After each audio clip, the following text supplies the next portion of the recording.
Kəsə salam. Bu gün mən çox dadlı alınan bir yemək hazırlayıram.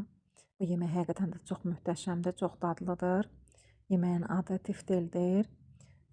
Tiftili hazırlamaq üçün mən qiymə götürürəm və qiyməmizin üzərinə soğan əlavə edirəm.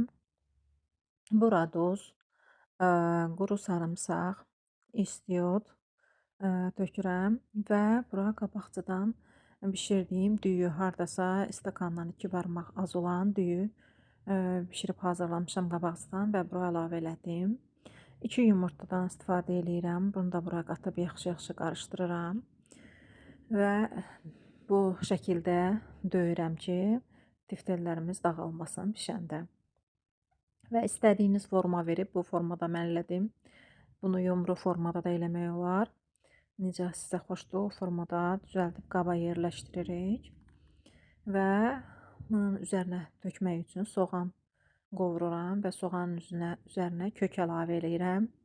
Köklə soğan qovrulur, bura duz, istiot əlavə edirik və ayrıca bir qabda 2 xörək qaşığı tomat və üzərinə hardasa 2 xörək qaşığı xama əlavə edirik və su tökürəm bura.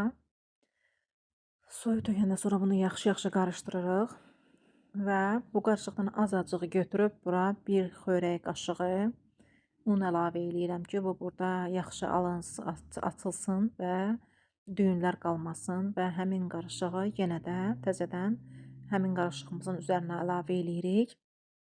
Qarışdırırıq və qovurduğumuz soğanla kökün üzərinə əlavə edirik. Bunu qarışdırıb üzərinə 4 diş sarımsaqdan istifadə eləmişəm mən. Sarımsağı xırda-xırda doğrayıb bura əlavə edirik.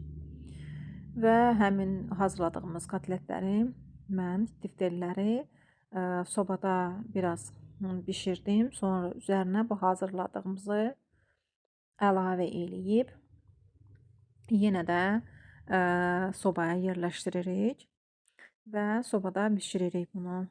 Əgər siz çox qatı istəyirsinizsə, bunu çox saxlayırsınız, çox bişirirsiniz. Hardasa 40-1 saata yaxın bu vaxta qədər saxlayırsınız. Əgər istəyirsinizsə ki, sousu duru olsun, biraz çox olsun, onda az bişirirsiniz. Ona görə ki, əvvəlcədən biz bunu biraz da duxovkada, necə deyirlər, sobada bişirmişdik. Onun üçün sizə necə xoşdur, elə edə bilərsiniz.